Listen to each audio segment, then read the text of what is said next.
இன்றைக்கான 3ஆம் ப்ரோமோ வந்துருச்சு. இந்த பார்த்துட்டு ஜாக்லின் அழுகுறாங்க. நம்மளுக்கெல்லாம் அழுக வருது. ஐயோ ஜாக்லின் அப்படிங்கிற மாதிரி தான் இருக்குது. அதில் அந்த பணப்பெட்டி எடுக்கிறதுக்கு முன்னாடி அவங்க அழுகுறாங்க தேம்பி தேம்பி. ஏன்னா இது வந்து ரொம்ப ரிஸ்க்கு. 80 மீட்டருங்க. நம்ம கூட 75 மீட்டர்னு நினச்சா 80 மீட்ரு போயிட்டு திருப்பி நம்ம உள்ளே வருவோமா அப்படிங்கிறதே வந்து அவ்வளோ பெரிய இது. அதான் வந்து சொல்கிறாங்க. பிக் பாஸ் வந்து கேட்குறாரு, ஏன் ஜாக்லின் அழுகுறீங்க அப்படின்னு சொல்லி கேட்கும்போது, பிக் பாஸ் நான் திருப்பி இந்த வீட்டுக்குள்ளே வருவேனான்னு சொல்லி எனக்கு வந்து தெரில பிக் பாஸ், ரொம்ப பயமாக இருக்குது பிக் பாஸ் அப்படிங்கிறாங்க. ஆனால் வந்து ரொம்ப ரிஸ்க்கான விஷயங்க. ஐயோ இந்த மாதிரி ரிஸ்க்கெலாம் வந்து ஏன் ஜாக்லின் எடுத்தா அப்படின்னு சொல்லி தான் நம்ம கேட்கணும். ஆனால் அவ்வளோ கஷ்டமாக இருக்குது.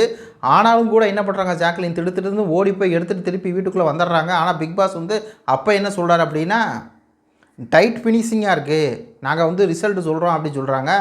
அப்போது என்ன டைமிங் ஏதோ ஒரு நிமிஷம் 2 நிமிஷம் ஏதோ கூட வந்திருப்பாங்க. நம்ம சொன்னோம் இல்லையா, 35 செகண்ட் அப்படிங்கிறது 37 செகண்ட், 2 நிமிஷம் இருந்ததுலாம் அவங்க வந்து அந்த டிலே ஆகிடுச்சு, அதனால தான் எவிக்ஷன் ஆகப்பட்டிருக்காங்க அப்படின்னு சொல்லி வந்து ரொம்ப வந்து ஒரு அன்ஃபேரான ஒரு விஷயங்க.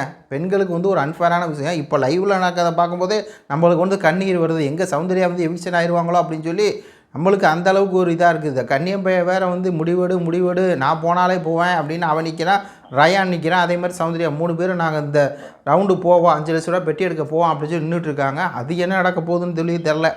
இல்லை சௌந்தர்யா போக போகிறாங்களா, இல்லை இதில் தான் விஷால் போக போகிறானா அப்படின்னு சொல்லி தெரில. அது நம்மளுக்கு ஒரு மாதிரி பயங்களாக இருக்குது.